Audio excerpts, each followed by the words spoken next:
बिस्मिल्लाहिर्रहमानिर्रहीम। प्यारे भाई और बहनों, अस्सलाम वालेकुम वरहमतुल्लाहि वबरकातुहू। उम्मीद है कि आप सब खैरियत से होंगे। मैं हूं आपका मेज़बान हकीम शहबाज हुसैन नवान और आप इस वक्त देख रहे हैं Hakeem Shahbaz herbal TV on YouTube. आज की इस मुख्तसर सी वीडियो में मैं आपकी खिदमत में कुर्से हाज़म का एक लाजवाब नुस्खा बयान करने जा रहा हूँ। ये नुस्खा मेरी किताब गाइड कानून मुफरद अज़ा में भी दर्ज है और ये नुस्खा जो है ये मेरी किताब रहनुमाए मत्तब में भी मौजूद है। रहनुमाए मत्तब से आज मैं ये नुस्खा आपकी खिदमत में बयान करने जा रहा हूँ। इस नुस्खा को मैं तकरीबन गुज़श्ता 30 साल से बना रहा हूँ। फिर मैंने इसमें कई तब्दीलियाँ भी की।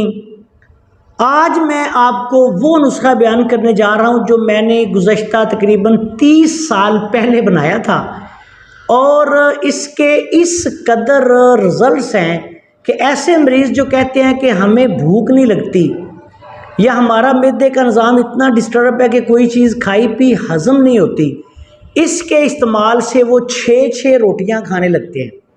और जो सूखे सड़े लोग हैं वो अल्लाह के फजलो करम से मोटे ताज़े हो जाते हैं। नुस्खा बयान करता हूँ और उसके बाद फिर आपको इसका तरीका इस्तेमाल भी बयान करता हूँ। सबसे पहले आपने लौंग लेने हैं 50 ग्राम, सुंड या खुशक अदरक जिसको कहते हैं जंजबील 50 ग्राम, फिलफिल दराज 50 ग्राम, फिलफिल स्याह, फिलफिल दराज जो है ये मगा होती हैं और फिलफिल स्याह जो है ये काली मिर्च होती है। ये आपने 50-50 ग्राम लेनी है। ताज़ा अदरक, इसमें खुशक भी इस्तेमाल होता है और ताज़ा भी। ताज़ा अदरक भी आपने लेना है 50 ग्राम। नमक सांबर, सांबर नमक पंसारी की दुकान से मिल जाता है, ये आपने लेना है 10 तोला या 100 ग्राम। नमक स्याह आपने लेना है 100 ग्राम।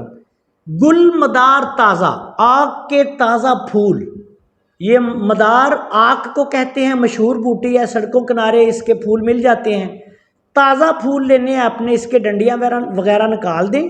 ताज़ा फूल 20 तोला। सत पुदीना 6 ग्राम। ये बड़ा ही बेहतरीन नुस्खा है जो मैंने आपकी खिदमत में बयान किया है। इन तमाम चीज़ों को अच्छी तरह कूटें। कूटने के बाद किसी बर्तन में डाल के धूप में रख दें। सत पुदीना आपने अभी इसमें शामिल नहीं करना। सत पुदीना सबसे आखिर में जब आप इसका पाउडर बनाएंगे फिर शामिल करना। इस तमाम नुस्खा को जब आपने कूट के रखना है, अदरक ताज़ा गुलमदार ताज़ा शामिल हो जाएंगे, ये नमदार हो जाएगा। इसको धूप में रख दें या साए में रख के, बेहतर यह है कि धूप में रखें। एक दिन में खुशक हो के इसको फिर ग्राइंड करें, पाउडर बन जाएगा। या आप ऐसा करें, अगर गोली बनानी है तो फिर इसको जब ये गोली के नुकदा पे आए, इसमें सत पुदीना बारीक पीस के डाल के अच्छी तरह कुटाई करें। कुटाई करने के बाद इसकी चने के बराबर गोलियां बना लें। ये गोली में भी इस्तेमाल हो सकता है, गोली बनाकर भी, और कैप्सूल में भी आप डाल सकते हैं। अगर आपने वैसे इसका पाउडर करके 500 मिलीग्राम के कैप्सूल भर लें। अब अगर आप इसको पाउडर फॉर्म में भी रखना चाहें तो डब्बे में बंद करके रख दें। इसको नमी हो जाएगी तो फिर ये घिसल जाएगा, जिस तरह गीला हो जाता है। इसकी अगर गोलियां बना ली हैं तो उनको धूप में रख के अच्छी तरह खुशक कर लें। ये आपने 1 से 2 गोली दिन में 3 दफ़ा खानी है। उम्र के मुताबिक भूख खूब लगेगी, खाया पिया हजम हो जाएगा। मतली, कैं, अफारा, बदहजमी, पेट दर्द, भूख की कमी और मैदा की कमज़ोरी के लिए लाजवाब दवा है। इस नुस्खा से अल्लाह के फजल से मैंने बहुत फ़ायदा उठाया।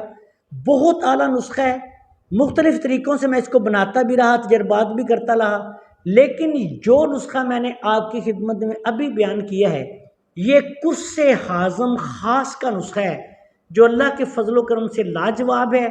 जो इस्तेमाल करेगा फ़ायदा उठाएगा। मिजाज के अतबार से ये गुद्दी असाबी गर्म तर बनता है। बहुत आला नुस्खा है। इसको बनाएं, मौसम बरसात में इस्तेमाल करें, हैज़े के मौसम में इस्तेमाल करें।